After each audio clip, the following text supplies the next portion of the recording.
Ngayong araw ito, you are gathered in one mission, in one purpose. And what is that?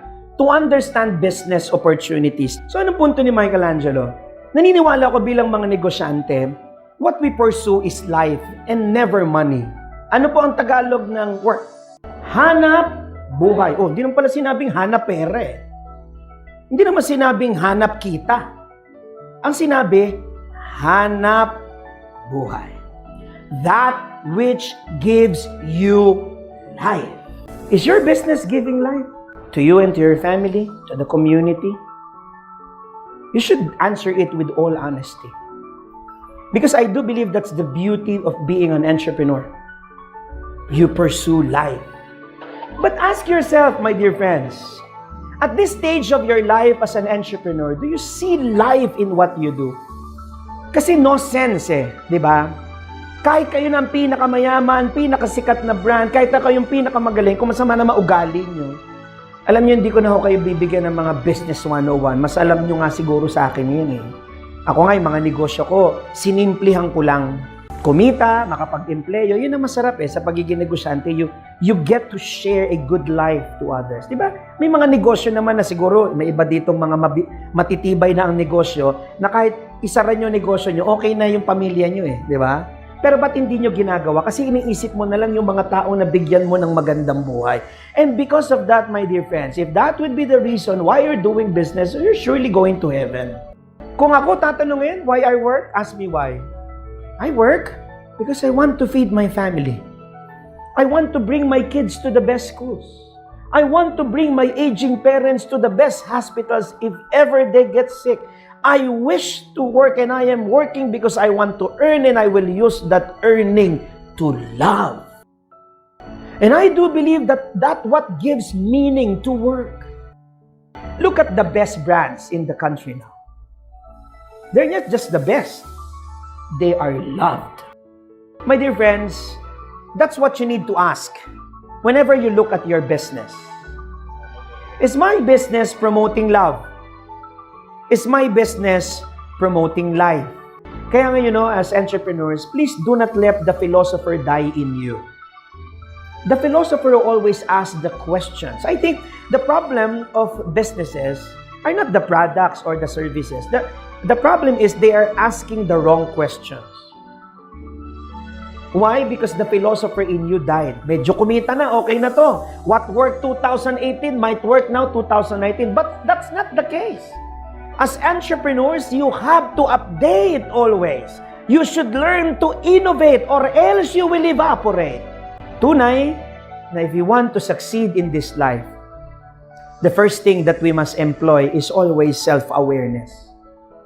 Are you prepared? Do you understand yourself? I always tell people whenever I do trainings for marketing and sales that the first thing that you market are not the products, but yourself. Yes, the government can do a lot, but we as entrepreneurs, we are the new heroes of this country. Why? Because we create business that would employ people. Don't forget that.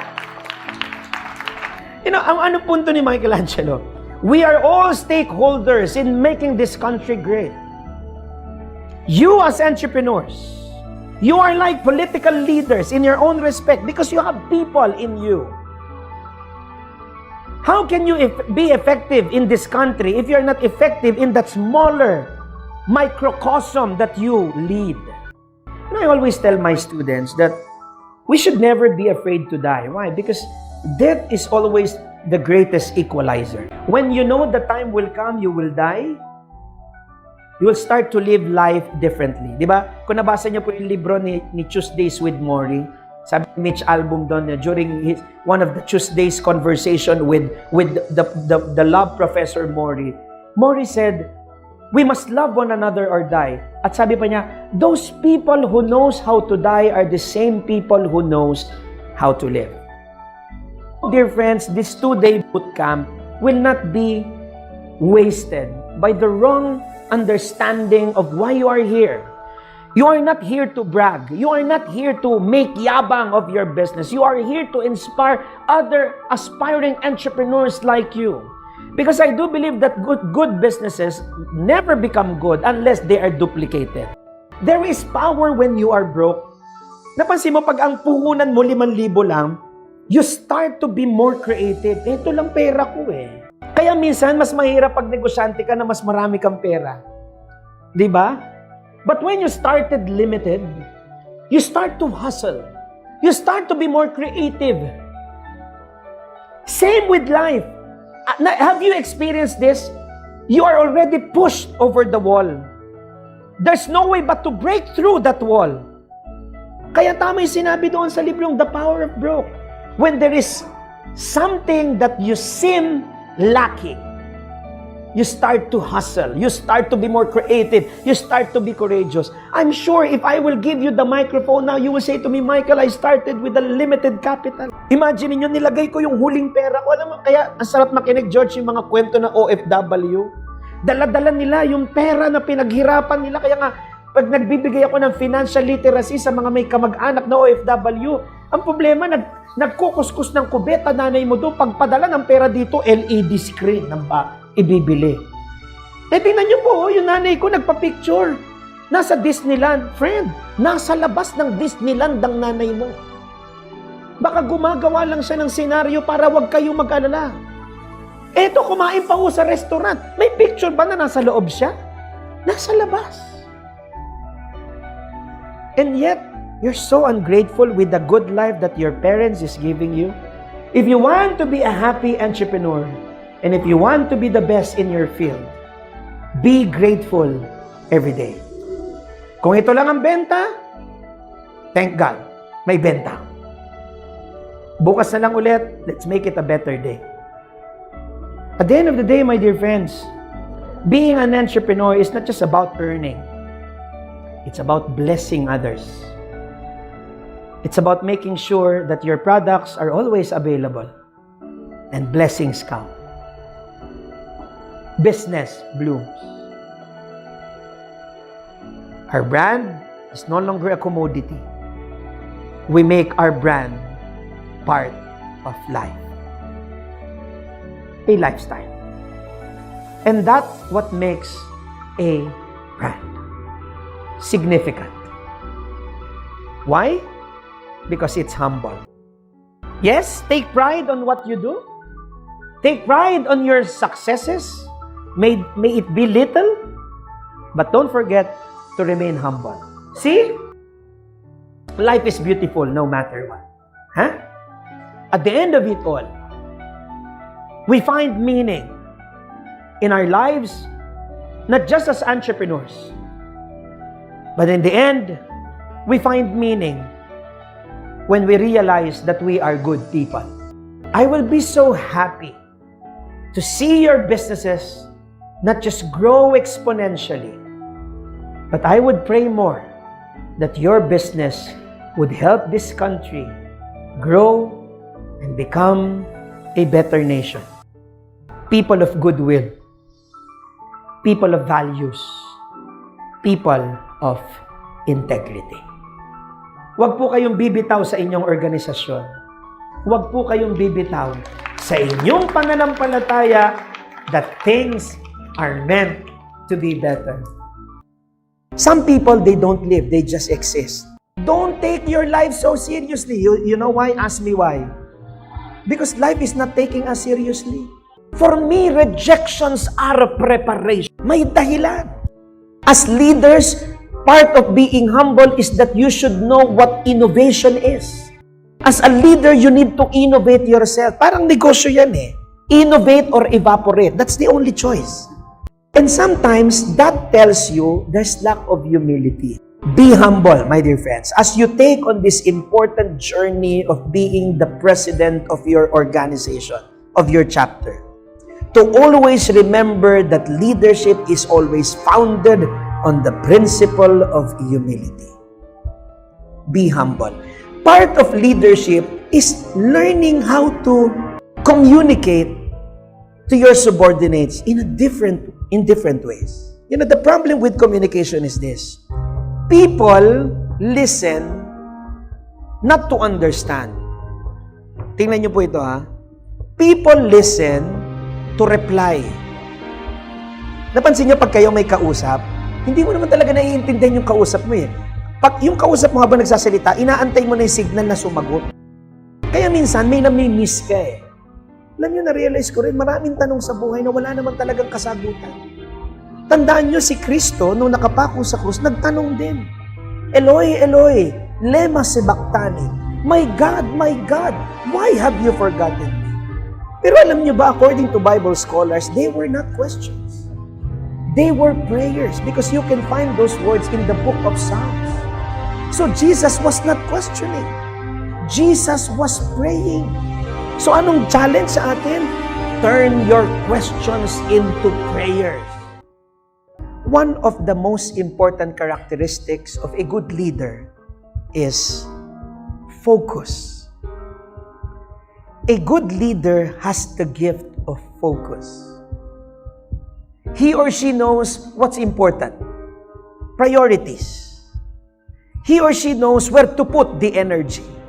Maraming leader, pag nagpa-meeting, ikot ng ikot yung meeting. Pag tinignan mo, napagod yung lahat na nasa meeting kasi ang nagsalita lang yung leader. A good leader facilitates the meeting. A bad leader sabotages the meeting. That's how the Lord calls. He does not call the able, but rather He enables those He calls.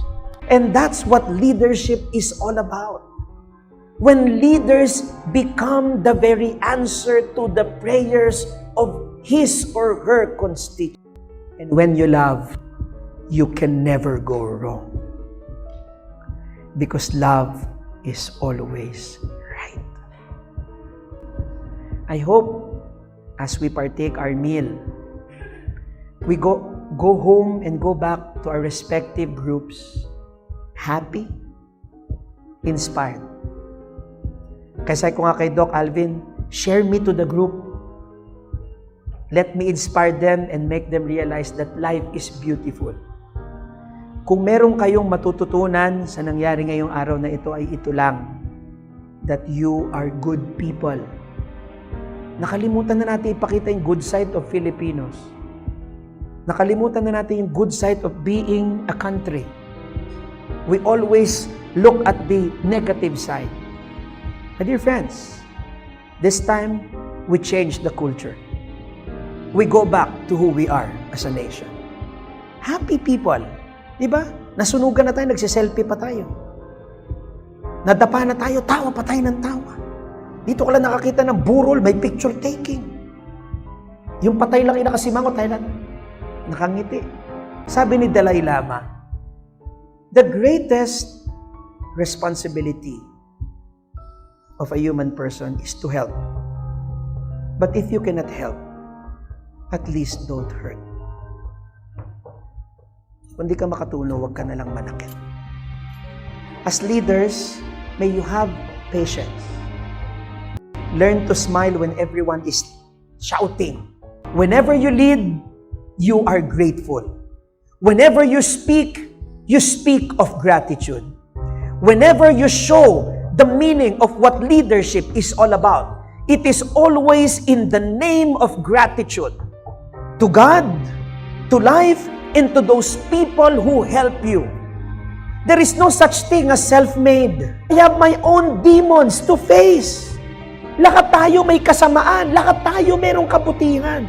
Hahanapin mo ngayon kung nasaan ka doon. Maraming pagkakataon na gusto ko na rin sumuko sa sarili ko dahil alam ko yung mga pangit sa akin. Alam nyo ba yung hirap minsan na nakukonsensya ako na grabe, inspirational speaker ako pero yung ibang sinasabi ko hindi ko nagagawa. Kaya alam nyo ba minsan yung talk ng speaker, ang kinakausap niya sarili niya. To remind himself, ako laging ganun. I always remind myself, Michael, be humble. Michael, be focused. Michael, be grateful. Like you, I have my own demons to face. But I have to go back to the basic. And what is that? I'm a good person no matter what. It's about your personality.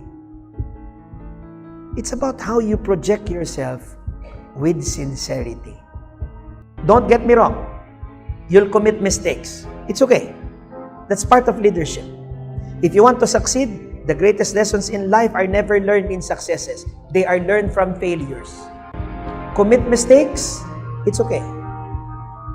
Pag may mistake, bakit okay lang? Kaya nga mistake, it means you miss a good thing. E di retake. Just don't repeat the same mistake. Because once you repeat it, it's no longer a mistake. It's a sin. A sin is a willful act. A mistake is a short-sighted act. Hindi ko na stressful lang maging leader. I hope it doesn't affect your health. Kaya nga, be a happy leader. Pag nakikita nyo may problema at parang walang solusyon sa Lunes, magkita na lang kayo ulit ng Tuesday. Huwag nyong pilitin tapusin ng Lunes. Why? Because importante ang kalusugan. Huwag nyo ring hahayaan na nakatulong kayo sa PDA pero napabayaan nyo pamilya nyo. Mali rin yun. Because your first leadership begins at home. Sila ang praktisan nyo.